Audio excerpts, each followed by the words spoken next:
Adventure Guys Morning Show Edition. Woo! Got my coffee. Adventure Guys. Adventure Guys. Now it's time for Adventure Guys. Adventure Guys, episode 4. I am Nick the Human. Yes, I'm Eric the Human, and I literally just woke up 20 minutes ago. We're drinking coffee. This is the first thing I'm doing today. Maybe it's the first thing you're doing today. Yeah, I think it matches up. I think a lot of people listen to podcasts in the morning, so now we're on the same wavelength. I never listen to podcasts in the morning. When do you listen to podcasts? Very irregularly, but never in the morning. Oh, yeah, that's a rule in Eric Dano's life. Well, not anymore, I guess. Here we are. Yeah, thanks for moving the recording schedule to the morning. I apologize for kind of just flaking out on our normal afternoon recording sessions. I am in the process of moving. I don't think you can see in the video, the Google Hangout video we do this over, but I'm just like packing up all my stuff in my Brooklyn apartment, and I'm going to be moving it down to Austin, Texas for, I guess, the rest of this pandemic, which is kind of sad to say, man. I came back from Austin. I stayed down there for the first bunch of months. Came back for this month to quarantine, get safe, and then pack up all my stuff, and so I can bring it down safely. I'm throwing out a bunch of furniture and everything, and saying goodbye to my friends, and I don't know. I'm back in the New York groove, and I do not really feel like leaving at this moment. I just rolling around New York the last couple of days. I'm like, God damn, I love this place. So I'm glad that you're in the New York area. I have every intention on coming back, and when I do, we'll roll around, and hopefully things will be a little more normal. And Yeah, I guess even now New York is starting to get a better handle on things. I just got an email today that the gym that I'm a member of is going to reopen, which really sucks because now I have to start paying them again. Yeah. Totally broke. Yeah, and everyone's got the outdoor seating at all the bars. I don't know what's going to happen in the winter time. All the bars and restaurants are going to have a hard time again. But for now, there's things to do at a safe distance. I went to the Williamsburg Pier last night to meet up with a couple friends, and it was just it was so New York. There's just, there's the dudes out there playing saxophone. There were ladies selling nutcrackers. You know those drinks? Have you ever had a nutcracker? No. Well, so everyone's going out to the parks in New York City right now, and that's where everyone's spending a lot of their time. So previously, there were these magical drinks called nutcrackers, which you could only really find at the beach if you went to Rockaway for the weekend, or on the A trains sometimes. But what it is these people that they make these really strong alcoholic drinks. I'm talking in 6 to 8 ounce containers, and half of it is either tequila or vodka, and the other half is just like Kool-Aid or Sprite or something. But they taste amazing, and they get you just so drunk. And last night I was just in the Williamsburg Pier, and they're just nutcracker, who wants one? It's a big party out in the parks. The 1 or 2 times I've been out there is pretty funny. You just been partying the last week? No, I've only seen a couple people. That was my first time really hanging out in a park, doing that whole thing, and it was a little concerning because I was like, people are getting a little bit loose, but. Yeah, it's pretty neat. I guess it's pretty New York. Well, I've just been at home in the basement all week. However, riding quite the wave of optimism for some reason since our last episode. I think our last episode was pretty good. Put me on a good path. Oh yeah, man. I gotta give credit where credit's due to all the listeners that Eric is responsible for editing all the podcasts. And you really did a great job on episode 3, especially when I told that story and couldn't realize I shouldn't probably be naming them directly. So thank you for fixing that. And for just keep cranking out these great theme songs. and like it's awesome. Yeah, well, I have a lot of other work to do, and I don't want to do the other work. I would much rather write theme songs. Yeah. Actually, I started finishing a lot of projects this past week, which was nice. I don't know how you divide workflow usually when recording stuff, but I usually kind of assembly line process where I'll record bass, say, on like 10 different projects, and that's all I do that day. And then the next day I'll edit horn tracks, and that's all I'll do the next day. And it doesn't matter if the projects are related or not. I always have like way too many in progress at the same time, but I'll just have a day where I do one thing.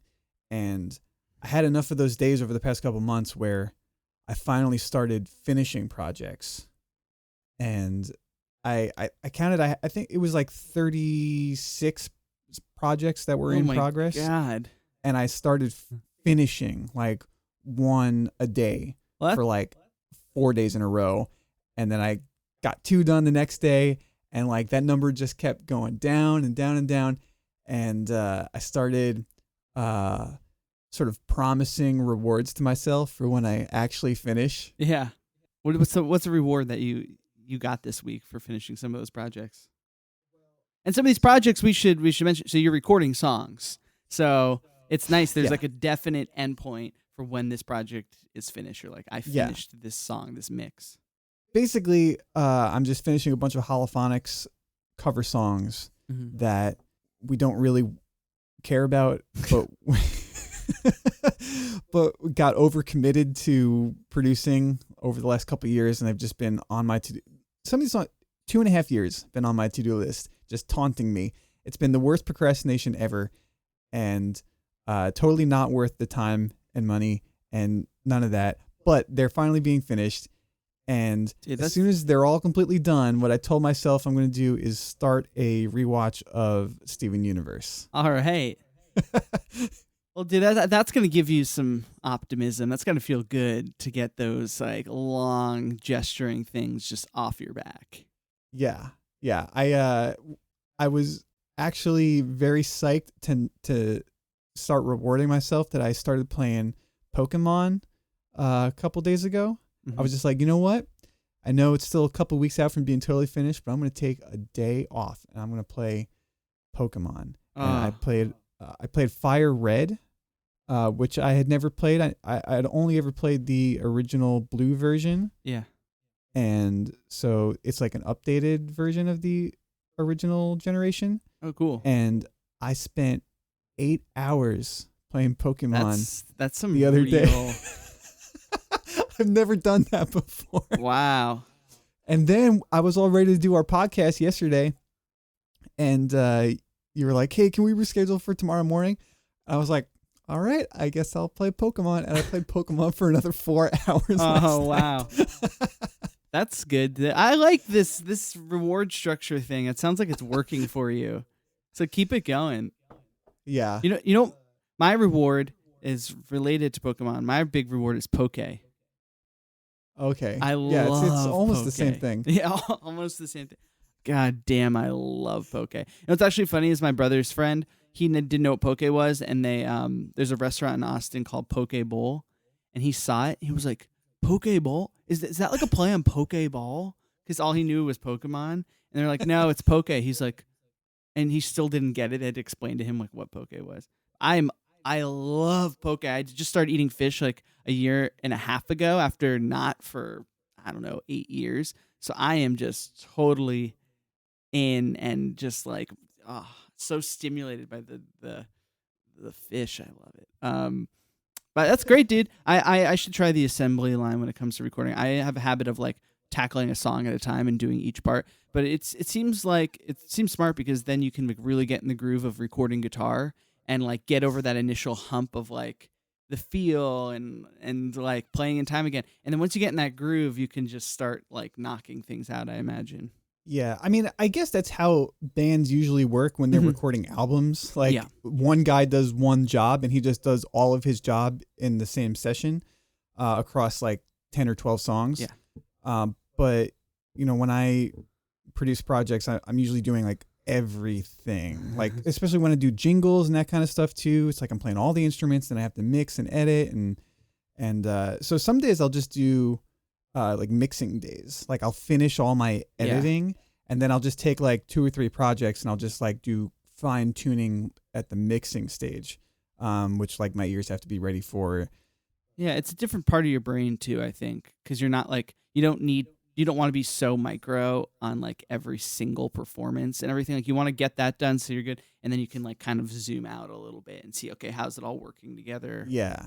The problem is though, when you have so many different projects that are going at the same time, whether they're related or not, you never get close to the finish line. Things just like take forever and ever and ever because you have to do the same thing like a dozen times across different projects.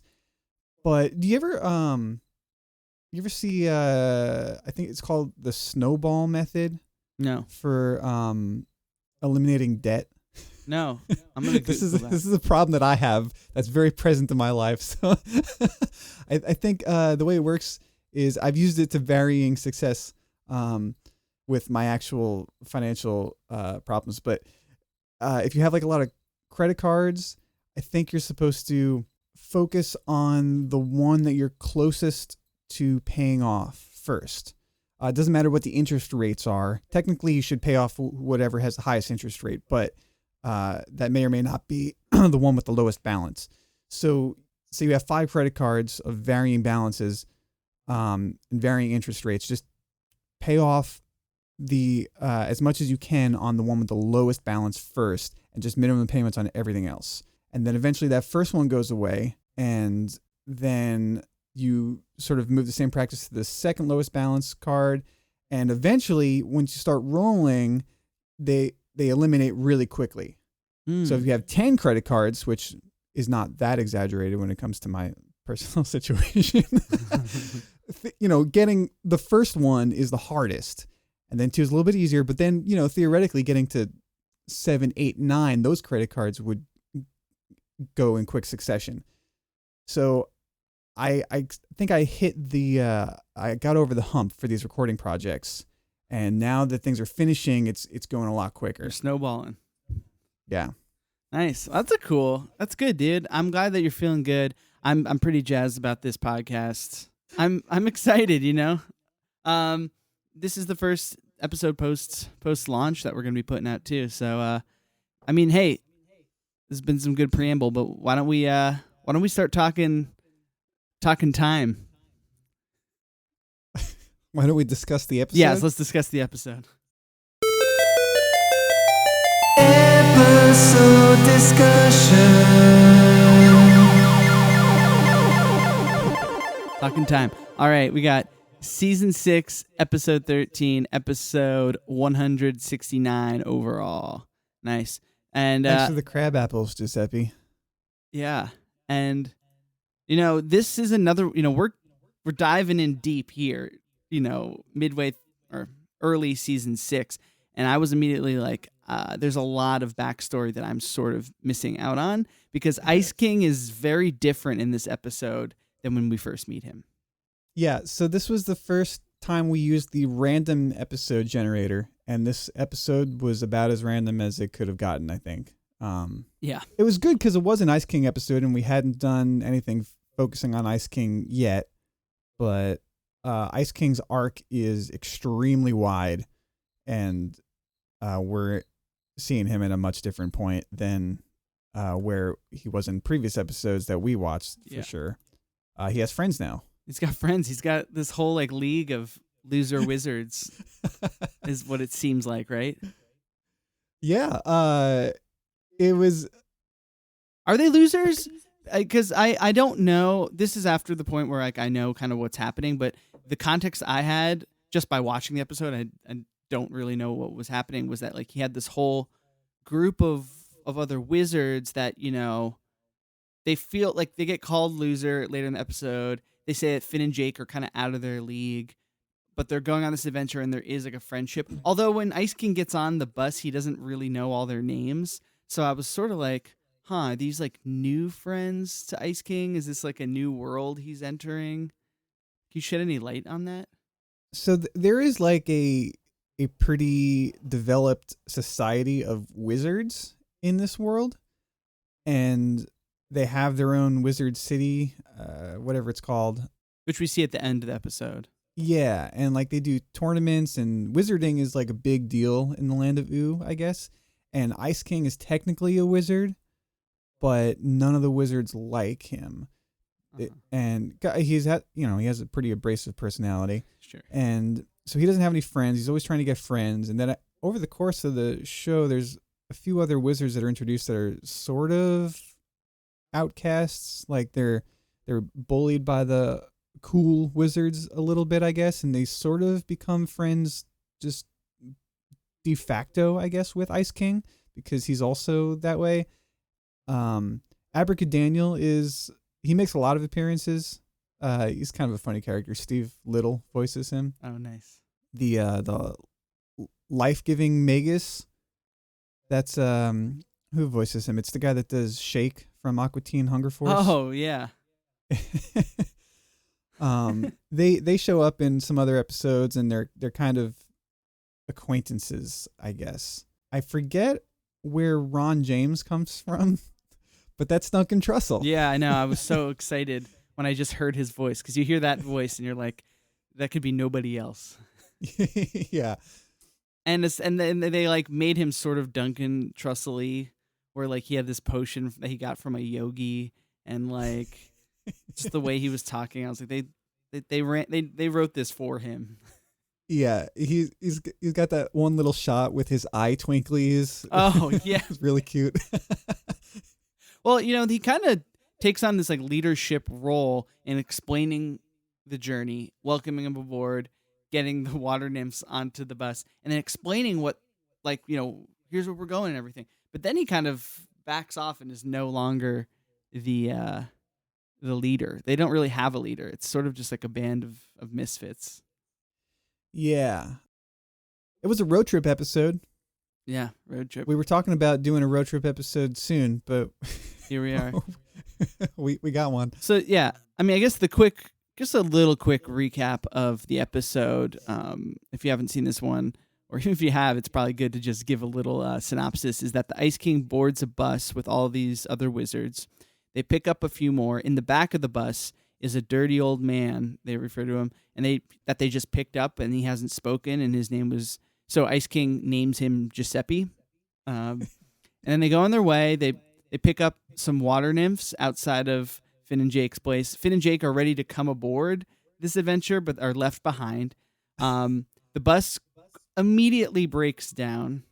They all take turns writing some spells. Then a local landowner chases them off of where their bus is broken. So Ice King, using his powers, gets the bus to move quite a long ways towards their journey, which they're going to Butt Rock, I think. Is that what it was called?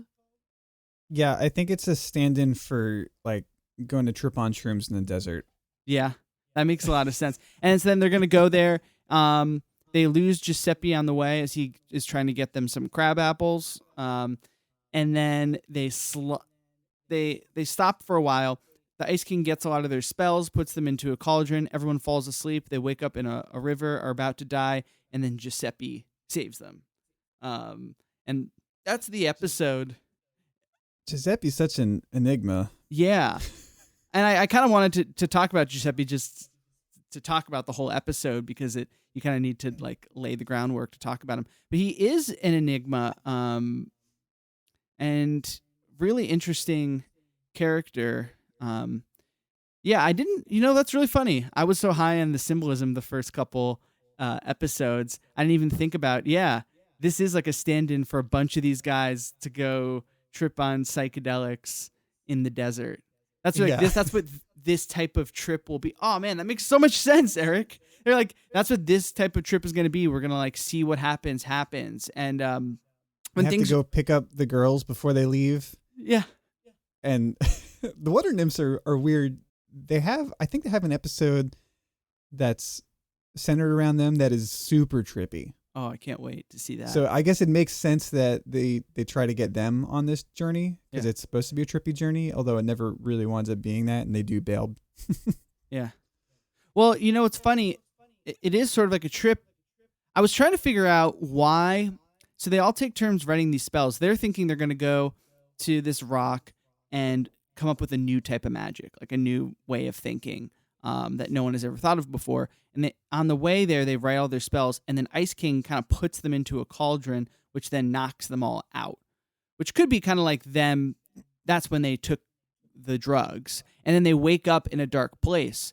And this is why I'm going off on this, because it just clicked for me, is that so the bus is kind of drowning. This is maybe like a dark part of the trip, say, in their psychedelic experience, and they're all trying different things to combat it.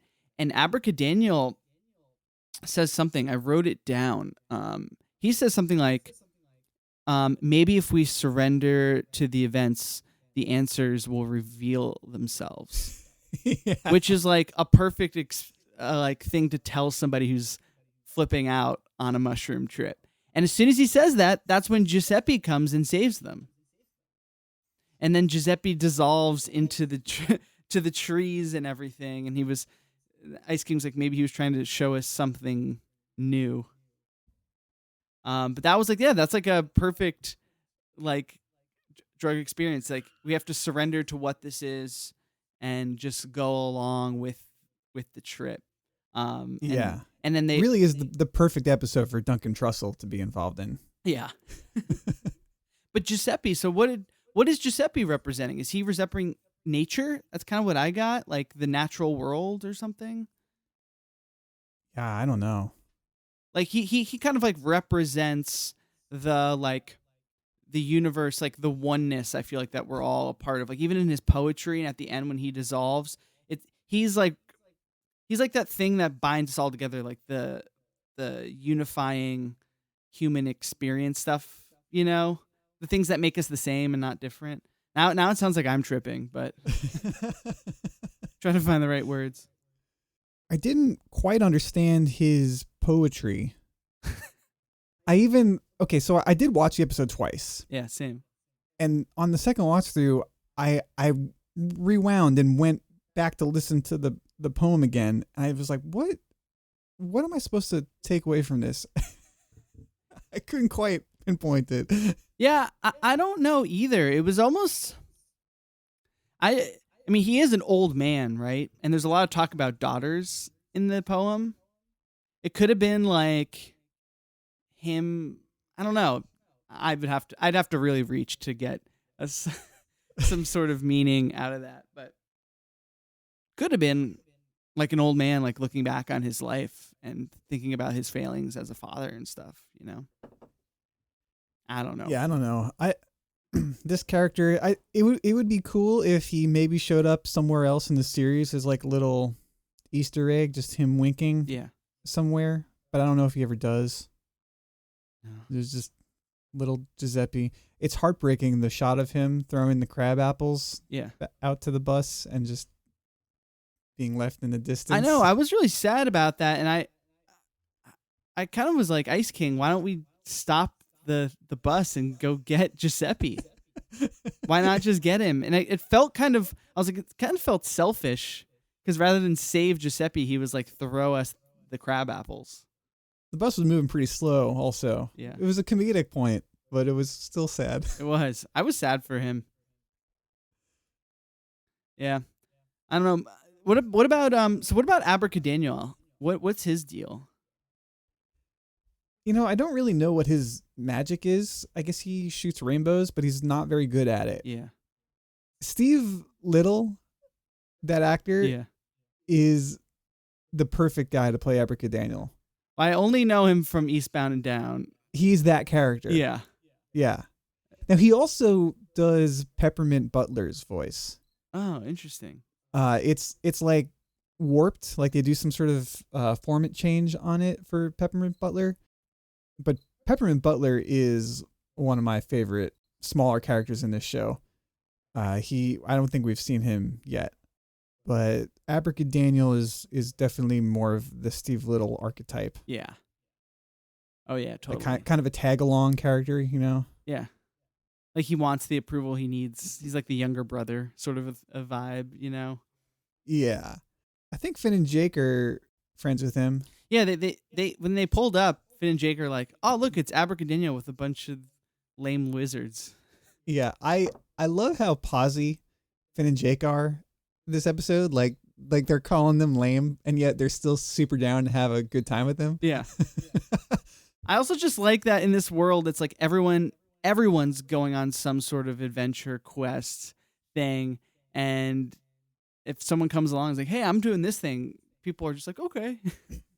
Yeah, I did like having Finn and Jake in the episode for even just a little bit to sort of provide that perspective. Yeah. I think as a rule, I usually don't like episodes without Finn and Jake as much as episodes with them. Mm-hmm. Even if they're in there just a little bit to just provide a little bit of a reference point. Yeah, it was really helpful, it's in helpful. this. That really informed. I was like, oh, okay, that's like what the vibe of this crew is. Yeah, there's a lot of especially as you get into later seasons, a lot of episodes that they're not a part of at all. They're just focusing on a side character or something, and they're cool. But I remember being really frustrated by a lot of those episodes on my first watch through, just being like, why are we spending time with Cinnamon Bun or whoever? Yeah, I agree, man. Unless it was like Princess Bubblegum or Marceline. That paid off. Yeah. I really loved. Hey, you broke through to me on this being a stand-in for like a psychedelic trip with a bunch of friends. I liked that. That's interesting that you didn't make that connection immediately. Yeah, I don't know why. Huh. Thank you. That's why it's good to do these. You've been to Coachella? I've been to Coachella. Yeah. I've been to the desert. I didn't trip on psychedelics at Coachella. Coachella was okay, honestly. I feel like Coachella used to be probably like the shit. But when I say something more hipster, yeah. Do it. I dare you. Well, here's the issue with Coachella, and I don't think anyone would. The issue with Coachella is the number one issue. Well, it's just that it was started. Sorry, I'm being an ass. Okay, well, I guess there could be different issues with Coachella, but the thing is that it started out like, the dude booking it. Do you know Paul Tillett is like the dude who books it, and he was at Golden Voice. He got to start booking ska shows, and a lot of people did. I know, dude. So much. I get into the industry and you look up people's backstories, and there's always like a ska connection. You had to in 1998 if you were going to go anywhere in this industry. Yeah, it was the thing. But also, I mean, it was just like a vibrant community, and like you could work and like meet people and find success and all these things. But eventually he's booking with shows at Golden Voice. He got the idea to do it, Coachella in the Desert. There's a whole documentary on YouTube that's pretty fascinating about it. But it starts out, and it is sort of like a Burning Man vibe, and people go out there because they just love music, and there's not a lot of festivals in the United States, and it's sick, and people keep going, and it is a really well-curated festival that always has, in my mind, one of the best lineups, period, of any like U.S. festival, and it's great. But the thing is that it has turned into like a bit of like an influencer fest, and like rich kids go there, and they have their Coachella outfits. And like people go to there's like parties around Coachella, and you can feel too. Everyone talks about it when you're on the grounds that like a lot of people show up at like 5 or 6 p.m. to see the last couple bands, and it's different from like a Bonnaroo where like people are there like to camp and watch music, and just like will show up for the person playing at 1:30 and just like stay all day. But Coachella's cool. The early lineups of it are really sick, and the idea to start Coachella like was insane. The dude like went into massive amounts of personal debt to put on the first couple years of Coachella, and like Golden Voice almost was bankrupt. Like well, I understand how that works. Pretty good story. Oh, the other ska connection I said I was going to tell you is that I learned this week that Billie Eilish's manager. It was in the Hippos. It was in the Hippos, yeah. Yeah. Which I did not realize. I was on a call with him, and then I was like, oh yeah, what's this guy's deal? And then it was like, what? He's from the Hippos? And so is Ariel Rekscheid was in the Hippos too. And I was just like, what is up with this this band just producing like these two like powerhouses of Yeah, and she's on Interscope, right? yeah. Yeah, and that's Vinny's old buddy from Fueled by Ramen. Yeah, John Janik Yeah. is the head of that. Dude, there's so much. There's so many connections back to ska. Yep. Awesome. I'm gonna get another cup of coffee upstairs real quick, and then do you want to play Did You See the Snail? Oh, I do. Yeah. Okay.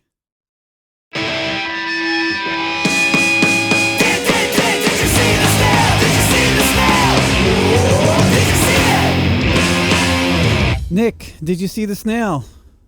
No, I did not see the snail. Did you see the snail, Eric? Yes, I saw the snail. What? What? You said last episode you were going to be looking out for it. Yes, and I saw it. I did. Where was it? Okay. The snail was in a brief shot where they break down and lose the wheels on the bus in the cow pasture, Yes.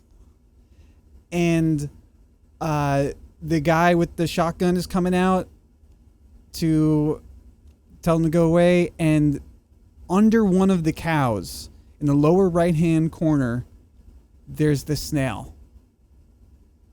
And then the shot moves back to the guys on the bus, and then it goes back to the same shot of the cow pasture, and the snail's gone. There for 2 seconds max. Wow. I want to go back and find it now. I'm so impressed you saw the snail. This is the first time this happened in Adventure Guys history. This is a big moment. Yeah. Yeah, I mean, it's not a team win. No. Everyone's got to score. I'll get a point on the board, I promise. Yeah, if we do both see the snail, I have a special victory theme. Oh, dude, now we're getting a reward, just like you were talking about for yourself. Now I'm incentivized to really find the next snail. Positive reinforcement. Yes. Do you know what the snail looks like? No. That would probably help. Okay, maybe you should just like Google a picture of the snail Adventure Time, Yeah. just so you know what you're looking for. I'm doing it right now. Oh yeah, that's what I pictured. I don't know why. I guess I've seen him somewhere. Yeah, when he appears, he's very small, and he's usually waving to the Okay. camera. All right, cool. I'm keeping my eye out. Now, the snail is a character. There are some episodes where, like, the snail is a interactive part of the plot. So there will be episodes that we watch where we will both unavoidably see the snail. Yeah. All right. We haven't seen those episodes yet. Yeah, but that'll be an easy win there. I'm excited. Okay, I'm gonna find this snail. I promise you, Eric. I'm very impressed. Good job. You followed through on your word. all right. That was Did You See the Snail? And if you, hey, just a reminder, we have an email address. Did you see the mail at gmail.com? If you saw the snail, please let us know at didyousee@gmail.com. Yeah, if you have thoughts on if you have feedback on the podcast, if you want to talk at all, we're here. We are up on socials now at this point. Adventure Guys podcast, everywhere. So follow that. I'm gonna start a Facebook group, I think, for it. Oh, that'd be good. I just joined the Facebook group for the Krista Makes a podcast. Oh yeah. I listened to the first few episodes of that, and I realized the guy Krista Makes one of the two lead singers of Less Than Jake, for everybody who's not as into ska as the two of us. And he started a podcast where he's breaking down songs with different artists, like a song of their choice, usually their biggest song, and they talk about its formation, recording, arrangement, all that good stuff. Its life. So I listened to the episodes with John Feldman, with Jarrett from Bowling for Soup, and with Roger from Listen Jake. And what I realized is the producer of the podcast is one of the guys from Punchline. Oh, really? Yeah, Oh, that's fun. I know, right? Blast from the Past. Yeah. Nick and I used to be in a ska band like 12 years ago, Yeah. and we opened for Punchline in Delaware, and we thought it was super cool because Punchline was friends with Less Than Jake. Yeah. And Punchline was rad. Was a rad band. They were super cool to us. Yeah, I remember. I was so sad because I didn't have any money, but they were trying to liquidate some of their old merch, and I bought an extra small T-shirt that just fit me. Like, I was much skinnier in college than I am now, and it just worked. It was fine. It was like $8. I immediately got too fat for it. Yeah, man, they have Punchline has some really good songs. They have this one song, that song Ghosty, I think it's called. I remember I listened to the shit out of that before the show. Yeah, they were great. That was really fun. I remember we covered a Less Than Jake song at that show. Oh yeah. And the bass player dude was just like, hell yeah. We played Scott Farkas. He's like, that's my favorite Less Than Jake song. He's like, no one ever covers that one. And we were like, yeah. Anyway, my point was, I guess Chris from Punchline is the guy that runs the Facebook group for the Krista Makes podcast, and does the producing and stuff. And the entry question to get into the Facebook group is, who do you want Chris to interview? So of course I put Jeff Rosenstock. Oh, nice. I guess they probably know each other. Bomb, I think, toured with Less Than Jake in Europe. I remember this because I interviewed Jeff Rosenstock in college for the Delaware College radio station WVUD. Awesome radio station everyone should listen to on the internet. Good people there. But the saddest part of that interview is that I was like, okay, I'm going to do this interview with Bomb the Music Industry. So they gave me a recorder. And the guy explaining it to me, I'm like 21 or whatever. And I was like, yeah, I know how to use that recorder. And then I did the podcasts with Jeff, and a few of the other guys were there. And like, they were like, are you pointing the mic the right way, man? Like, can you hear us on that thing? I'm like, yeah, it's fine. And then like, I realized like I hadn't even pressed record. So like, I don't, the interview doesn't exist anywhere. It's terrible. I know. I was listening to Back to the... Have we... Okay, we haven't referenced Back to the Island or Jeff at all on this podcast. No. Yet. We both, there it is. Both big fans. Yeah, there's our first official Back to the Island reference. Our first Jefference. It's a shared fandom, that Eric and I have. Longtime Jeff fans.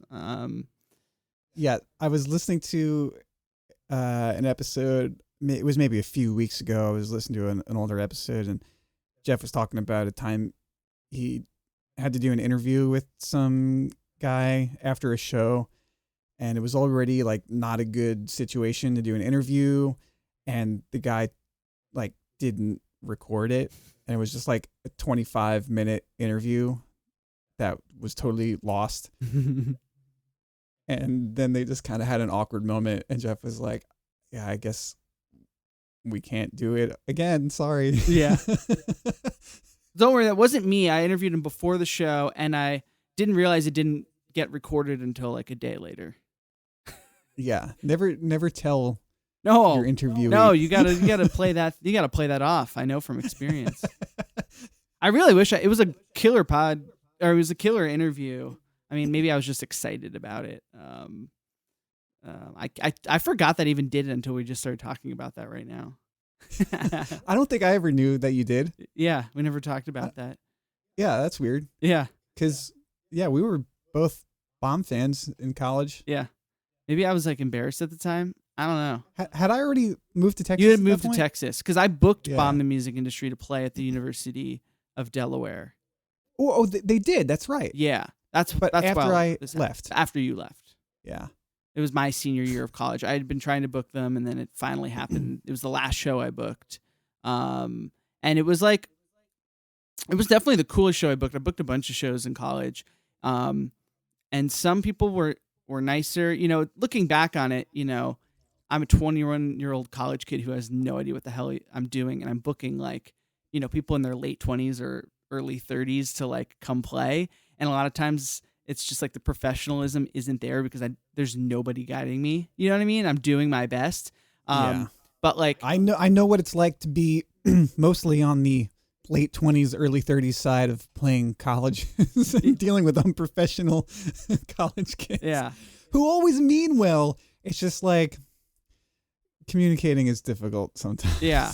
I would say is that I really did, like, I promoted the fuck out of the shows that I would put on with like just spamming flyers, like getting in every Facebook thing I could. And like, you know, the sound was always there. The equipment was always good, but there was some like, you know, like little nuances that maybe weren't as good. But the thing that some people like, I remember I booked a band and they came in and they found out they were playing in like the cafeteria, which is in the Perkins Center. Was that's like where we played with Punchline. Oh yeah. And I just remember them walking in and they were like, we're playing in the goddamn cafeteria. And like, I guess I hadn't like explained that in my advancing. So they walked into that and we're just like, I was like, no, it's okay. We're going to put up a curtain behind it and the lighting will be better. And they eventually were like, oh yeah, man, the vibe got better once you like got it all set up. I was like, yeah. But Jeff was, and the whole Bomb crew were really, really cool to me. Like beyond cool and grateful for like what I paid them.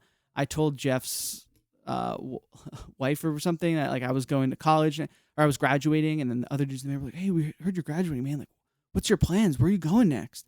And all this stuff. And Jeff gave me like the last copy of Scrambles he had just because I booked the show. I was like, this, and that's like stuck with me, I think also. And I was like, yeah, be nice to people, and especially the new kids as they're coming up. And Yeah, I remember it was, I guess, my senior year when you booked Good Old War. Yeah. And we loaded them in and loaded them out afterwards, and they were super cool. Yeah. And that was an awesome show, and they were just so nice. And I guess that was maybe the first time I had been involved in something like that, where an artist that I was a fan of I had like behind, not even backstage access, but like behind the scenes access, if that, you know. Yeah. Yeah, good experience. They were nice guys. Good Old War, good band. Anything else we got to do with this pod before we wrap it up? Should we give it a rating? Are there any fun facts about this particular episode that need to be spoken? There might be. Yeah, let's look. we should start preparing this segment a little bit better. Fun facts. Yeah, the fun facts. We need a title and a theme song. A title, a theme, and then it's an official segment. And some preparation. No one wants to hear two guys like Googling, like, "Oh, what's the fun fact for this thing?" Yeah. Well, here you go. Cultural references. The main plot follows that of a Magic Trip, a documentary film about Ken Kesey and the Merry Pranksters, including Neil Cassidy, who traveled in a bus for the acid test. Which, like, yeah, it all clicked as soon as you said that. I've never seen that documentary, and I'm a fan of like the beat stuff and obviously the Grateful Dead. Obviously. Yeah, cool, man. I don't even think we need to give this one an episode, a rating. I think it's I'm kind of unenthusiastic about rating episodes. I know, me too. That could be a segment we drop. It doesn't need to, because it's like we don't. Why do we need to rank them? Why do we need to rank things in general? I'm like, this is what it is. It was a good episode.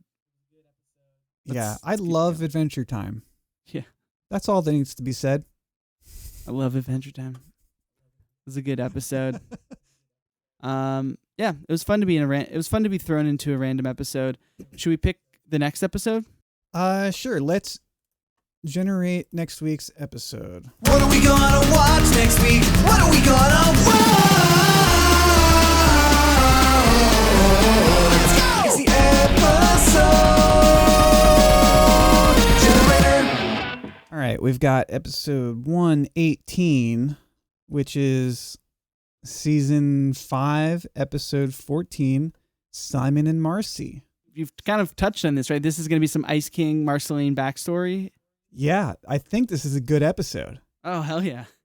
Another Rebecca Sugar episode about Marceline.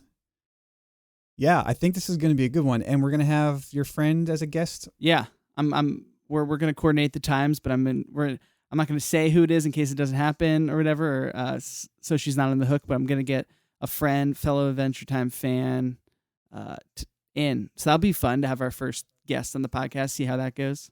Yeah, I think that'll be a good episode to do. Yeah, thank you, random episode generator. You know, as we've said on this podcast, we're not dogmatic. No. So I think we don't have to obey the laws of the random episode generator if we truly do not feel okay with it. Like I think veto power exists. Veto power exists. Are you thinking that this might be too deep of an episode to go to next, or? No, I think it's uncharacteristically fortunate. Yeah. Okay.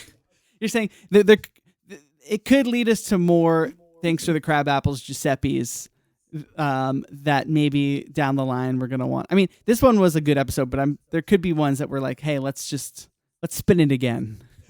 Yeah. Okay. Or if we have a particular character that we want to do an episode on, maybe we can go through and just pick ourselves. Yeah, there's no rules. There's no real rules. Yeah. Next week we will watch season 5, episode 14, Simon and Marcy. Good up. Adventure Guys Morning Edition. I'm gonna have some coffee myself.